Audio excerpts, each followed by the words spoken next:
February 386 AD, northern Thracia. Death crawled across the land. The wind roared, blasting snow across the sickle moon.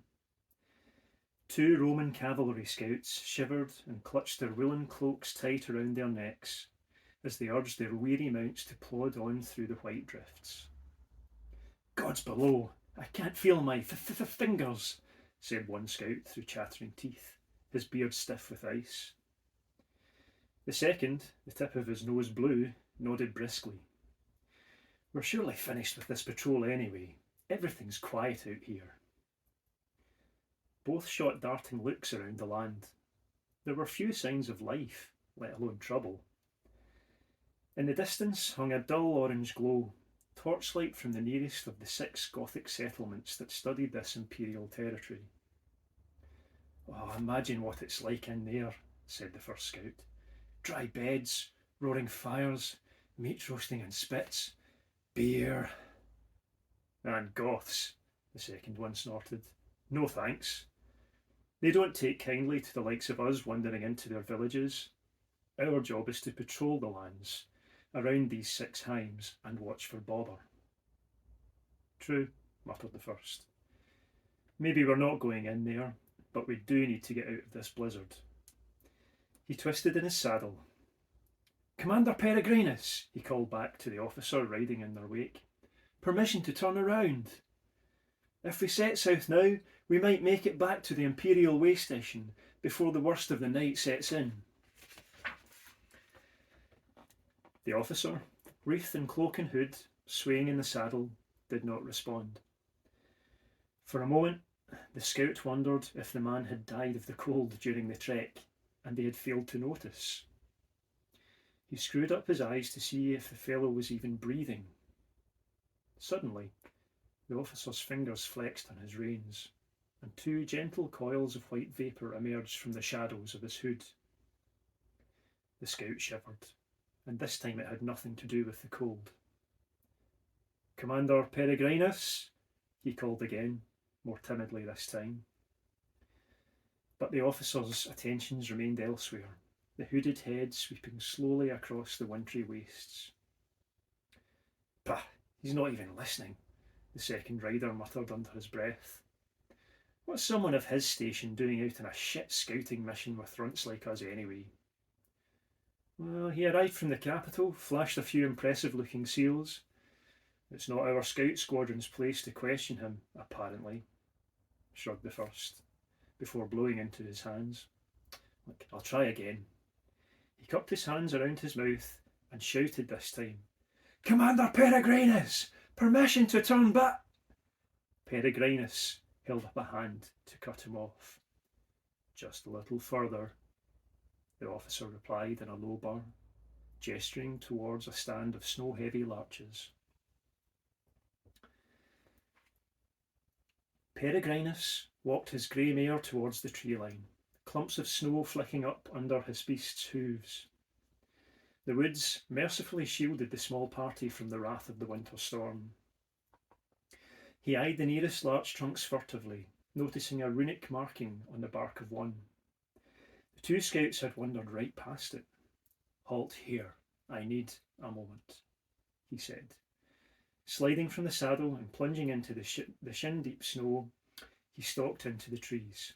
The 2 scout riders automatically dismounted too, each going for their sword hilts, eyes watchful as they made to follow him, suspecting that the officer had spotted signs of trouble. Peregrinus' faceless hood tilted a little, and he spread his palms. "I need a moment. Alone." The 2 scout riders looked vacant for an instant, then relaxed. Very good, sir," said one. The pair turned their backs to give him privacy. Peregrinus paced on into the larchwoods, where the roar of the winds grew muffled. The forest floor here was dry and snow-free, the bracken and twigs snapping under his boots. He passed under another rune marking, then a third. The sound of a straining bowstring behind told him he need look no further. "That sounds like an almighty draw," he said, halting. "Are you expecting trouble?" Turn around, Roman, a jagged voice hissed. Slowly. Peregrinus did as asked, turning as the young hunter stepped from the undergrowth, bow taut and trained upon him. Warlike and cold, this is what the Goths of the Hames had once been like. Wolves, not sheep, Peregrinus thought. The young man was bare-chested, legs clad in dark green lozenge-patterned trousers.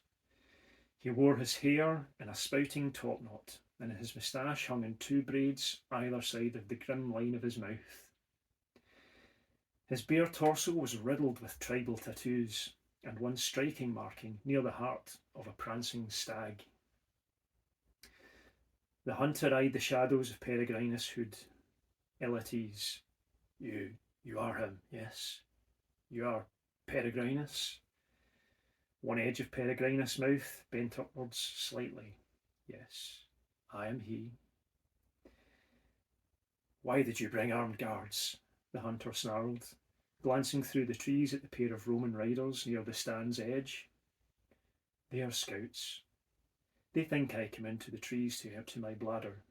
They don't even know that you're here, said Peregrinus, waving a gently downwards pacifying hand.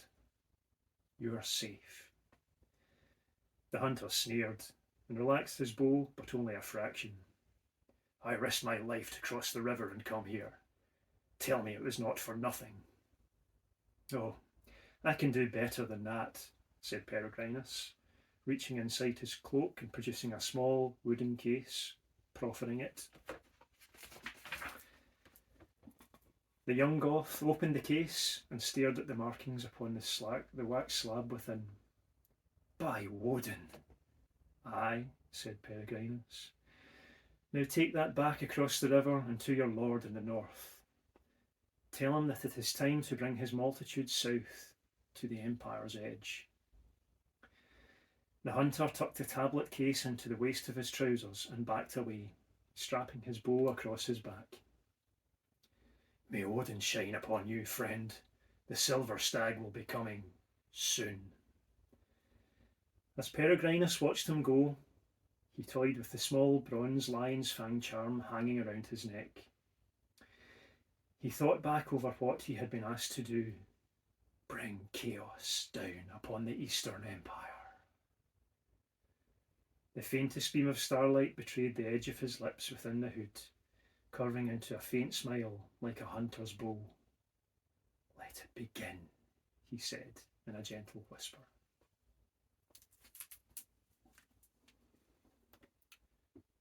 So that's the prologue of Legionary, the Emperor's Shield.